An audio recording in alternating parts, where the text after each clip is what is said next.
Hello my viewers, welcome to another Advanced League video. This is week 2 of season 17 and today I will cover 3 games between the Wishing Star Jirachis and a flock of Smeargulls.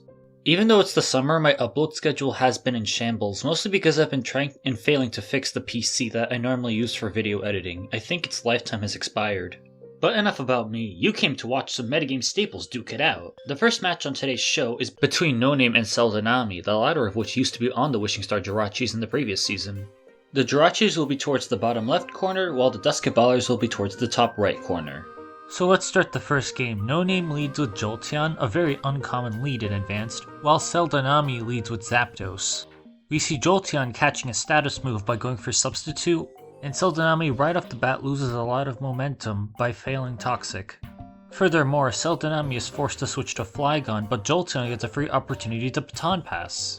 With a substitute, Smeargull is very threatening, so it gets to spore something freely, and afterwards do whatever it wants. Skarmory tries to switch in to phase the Smeargull out to remove the substitute, but it gets taunted, and it starts to set up Tail Glow, which is very unusual. Fortunately, the Skarmory has Drill Peck instead of Taunt to break the substitute, and then Moltres comes in on another taunt. Seldenami appears to be running a Superman team, which is pretty immune to spikes, and it does not have the best matchup here. No Name Suicune receives the special attack boost, and can even set up more Calm Minds to boost its special attack even further. Blissey is Seldenami's only hope here to stop the Suicune, and that depends on its moveset. And you're once again seeing the beauty of the 101 HP substitute, where Seismic Toss must be accompanied by another move to break it.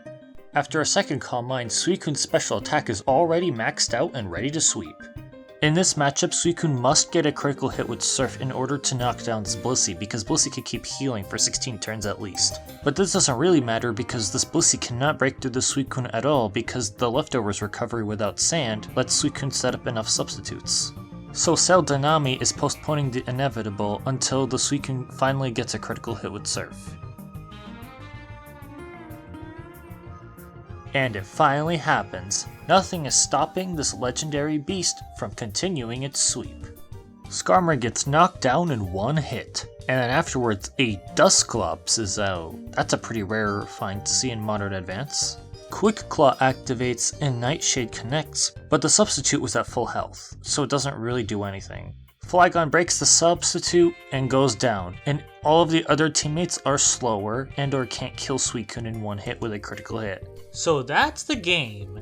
That first game was incredibly clean for No Name. Forget Speed Pass being borderline ban-worthy, Tail Glow Pass is where it's at. But in all seriousness, No Name did whatever they needed to do to set up the sweep, which is not really easy to pull off. No Name presumably did well scouting as well, and preparing for matchups like these. Though Seldenami pulled through in the other 2 games and actually won the series outright. Also, No Name only revealed 3 Pokémon, Jolteon, Smeargle, and Suicune, which actually makes this particular set almost impossible to scout for future weeks. Anyways, we got another game to go over. This one is game 1 of Cyberus vs Eric. Let's see how this one goes. So we have a Tyranitar face-off with Eric's Tyranitar being faster. Notably, as Gyarados switches in, the other Tyranitar gets an attack drop instead of Swampert switching in. Which didn't matter all that much. Fortress switches in on a Hidden Power Flying. If the Gyarados had a utility move, this matchup would have been tense for Cyberus. Instead, Eric sends in Jirachi to scare it out. While that was happening, Fortress sets up its first layer of spikes. Eric anticipates the Fortress switching out, so Jirachi actually uses Body Slam instead of Fire Punch. And it gets the 60% paralysis on the first try. What's even worse for Cyberus is that Tyranitar pivots in on the Moltres, and Moltres gets fully paralyzed. Tyranitar takes advantage of this momentum gain and goes for Focus Punch on a Swampert, dealing almost half of its health. This Swampert tries to retaliate with Surf, but Eric switches into Celebi here. The presence of Surf makes me think that this is a Mono Pert, with Surf and 3 status moves. Celebi dodges Leech Seed quite well, and then it attempts to go for a Desperate Calm Mind as Gyarados switches in. Celebi Baton passes to Fortress, which isn't really a good sign for Cyberus. Because once that Fortress goes down, that Gyarados could most likely sweep and end the game. Cyberus makes a little more progress by going for more spikes, and he was able to get into a position where Celebi would start spamming Calm Mind, dodging Body Slam paralyses, and threatening moderate damage on Jirachi. Though unfortunately, Cyberus' plan gets thwarted because Celebi finally does get paralyzed and it gets full parried on the next turn as Gyarados switches in, so that Celebi is forced to switch out without preserving the boosts. Wait, never mind, Cyberus chooses to sacrifice their Celebi. Even though I'm pretty sure it could still be useful later in the game because it will have lost its paralysis due to natural cure. Afterwards, Tyranitar switches in on a predicted Wish turn, and Gyarados pivoting into Tyranitar is a good mid-ground from Eric. Though not gonna lie, that was a pretty hasty Dragon Dance there. Now we see Eric switch into Celebi here, taking quite a bit of damage from the spikes. And what? Cyberus goes for Dragon Dance again? That is such a risky play. Celebi can't really do anything anymore in this game state, so it goes down. Gyarados tries to weaken Tyranitar to +0 attack, but it gets flinched afterwards. And it also goes down. That second crit totally mattered. And Eric sends out Rhydon? Who uses that in Advanced? It's such a weak Pokemon. Well, not weak, but it's very slow, and it's very exploitable in terms of type disadvantages. At least it cuts short the Tyranitar sweep, as No Name sends in Gengar. Fearing either an Ice Punch or Will-O-Wisp, Eric sends in Magneton.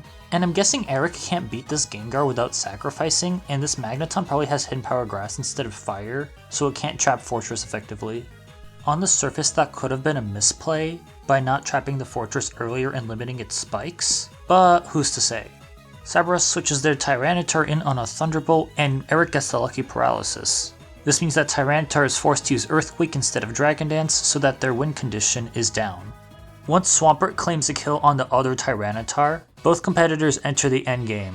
Like, Eric no longer has any safe switches to the Swampert, so it will most likely become a winning battle for Cyberus. Now Eric is trying his best to take advantage of the paralyzed Moltres, with Protect scouting for Roar, and a switch to Rhydon that anticipates Cyberus going for Flamethrower to catch a Jirachis sacrifice. Well? Rhydon just got hit by a critical hit, and now Cyberus pretty much wins. Well, it's going to take some time because Astarachi can heal itself pretty much infinitely while still fishing for full paralyses, but after the Will-O-Wisp, yeah, it's hopeless. So yeah, Cyberus won this game, and they also won the second game, finishing the best of 3 early. I don't have much to say about this game in particular. Cyberus was trailing a bit in the early game, but after making use of Dragon Dance, Tyranitar, and the 3 spikes, Cyberus regained quite a bit of momentum, and some of the clutch critical hits really helped out there. Anyways, let's switch gears to our final battle of the video. Now we have Juice versus AP4. Fun fact, last season, AP4 was the captain of the Beer Belly Boomers. Now this is a tiebreaker game 3. Let's get started. Juice leads Tyranitar, AP4 leads Suicune. Juice is forced to switch into Celebi for obvious reasons. Suicune sets up the freest Calm Mind ever. As most lead Suicunes are, this is an offensive Suicune. That Celebi took quite a lot from Ice Beam. Juice needs to have a special wall like Blissey or Snorlax in the back to stop the Suicune. If not, AP4 will make substantial progress after only revealing one Pokemon. AP4 makes an excellent mid-ground here by going for Hydro Pump to anticipate a switch-in. Now Skarmory can't phase the Suicune. Although it doesn't really matter as AP4 mercifully switches into Zapdos, and Juice's Skarmory was coerced into using Protect instead of setting up spikes or roaring. If this Suicune team had a Magneton in the back, having 0 layers of spikes on the field would be extremely advantageous. Depending on Skarmory's stats and the rest of the team, lead Suicune could have probably won on the spot. This Zapdos threatens Skarmory, and Juice sends in Swampert. AP4 predicts that and goes for Baton Pass, and Juice will not know Zapdos' hidden power for a while. Suicune comes back in for another round of combat. It takes an Earthquake to set up Calm Mind, and Select-Berry is activated. Interesting. That's not a held item you would see on Suicune every day. Swampert stalls for some Sandstorm Chip, and Suicune's 4th move, Hidden Power Grass, is revealed. As you can see here, Juice is continuing a predictable pattern of switches, but AP4 seemingly misplayed by going for the Ice Beam mid-ground instead of the Hydro Pump, as Hydro Pump would have just killed Skarmory on the switch. And what could Celebi do anyway? No matter, Skarmory is forced to Protect here to finish off Suicune, and AP4 intelligently preserves Suicune for death fodder as Zapdos comes in. AP4 has damaged 2 Pokemon for the price of 1 this early on, and in the process Juice has to make very defensive yet exploitable plays in order to not outright lose. And this is symbolized by Skarmory's overuse of Protect instead of setting up spikes or using Whirlwind. I mean Roar! Interestingly, this Zapdos has Light Screen, so it's probably a special offense team that has Dugtrio in the back to extra guard against Blissey Ice Beams. AP4 makes an excellent middle ground by sacrificing their Suicune. Celebi used up 2 Leech Seed PP here, but it could have also used Substitute or a stat boosting move. And well, speak of the devil, Juice was susceptible to a Dugtrio trap that admittedly was pretty hard to play around in this game state. As a trade-off, Skarmory gets a free opportunity to set up spikes as AP4 goes back into Zapdos. Since this is a special offense team, AP4 probably has more spikes weak Pokemon in the back.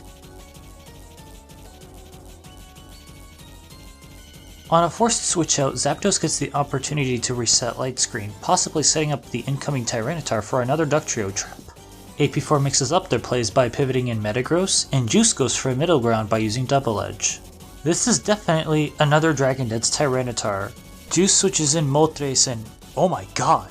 AP4 made a ballsy prediction with Explosion there, as if AP4 needed extra momentum. Although Moltres wouldn't actually do much in this endgame, so I guess it wasn't the worst sacrifice. And Dugtrio would have finished off Tyranitar if it stayed. Oh yeah, Juice has to use Swampert as a Starmie switch in because Celebi's already dead. AP4 is maximizing their special offense synergy against what appears to be a team named after a famous ADV player. Starmie survives one Swampert Earthquake and takes down what's in front of it with no misses. Juice finally reveals their last mod, Gengar. Hopefully this Gengar has enough special bulk to survive a Hydro Pump or that Starmie misses.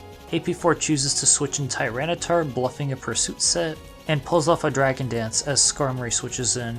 I think that if the sweep fails, AP4 is near guaranteed to win from their other 3 fast Pokemon, starting with a revenge kill on Skarmory from Starmie. Gengar has to come in here, and luckily for Juice, it survives a Hydro Pump pretty well, and it heals with Giga Drain, scoring a lucky critical hit. After Starmie gets knocked out, Zapdos rejoins the battle. And in this game state, AP4 has a full health Zapdos, a Dugtrio that can probably one-hit KO Tyranitar depending on both Pokemon's EV spreads, and a Dragon Dance Tyranitar of their own, which honestly might not do much, but could be death fodder. So yeah, I think AP4 is going to win this. Zapdos just needs to survive an Ice Punch and just go for Thunderbolt. Wait, what? Juice's Gengar landed a Hypnosis. That's a borderline gimmicky Gengar set. You would much rather have Will-O-Wisp. Now AP4 has to switch out, but Tyranitar takes nothing from Ice Punch. Next, Gengar reveals Giga Drain, and Tyranitar survives, so it gets to get off its Dragon Dance. Just barely. So it can finish the game with Dugtrio dealing the final blow, right? Wrong. This Gengar was just fast enough to finish it off. And AP4's Tyranitar is probably a bulky setup. Now AP4 has to send in Zapdos and hope that it wakes up in time. Keep in mind that Zapdos has had 1 sleep turn thus far. Gengar uses Ice Punch and Zapdos stays asleep. That is 2 sleep turns. But hey, 3rd turn's the charm? Nope. Zapdos dies to sand. Juice got a very clutch stroke of RNG by Hypnosis landing the right target and Zapdos getting a 3 or 4 turn sleep. Well, it's a 30% chance, but Juice got it when it mattered the most. That one move undid all of AP4's prior progress and costed AP4 the game.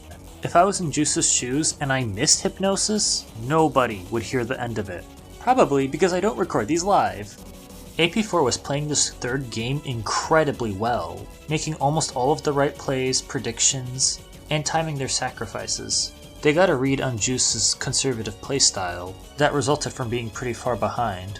But, like all players, sometimes we get haxed, and that's just the way it is. But hey, this is a team tournament, and there are other series that determine the outcomes of the week.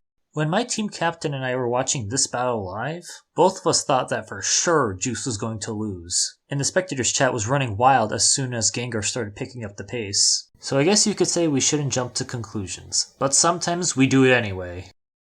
At the end of Season 17, Week 2, the Wishing Star Jirachis beat a flock of Smeargulls 6-1, with 3 dead games. This caused the former team to jump to 3rd place with a battle differential of +3, while the latter team fell to 8th place with a battle differential of -3. But it's anybody's game, and there are more games to be played and analyzed. With that said, I hope you like this style of commentary, of analyzing other players' games, not just mine. Hopefully I'll have enough time to make corresponding videos for the future weeks. I have nothing more to say, my viewers, other than to like, comment, and subscribe. Cue the end screen!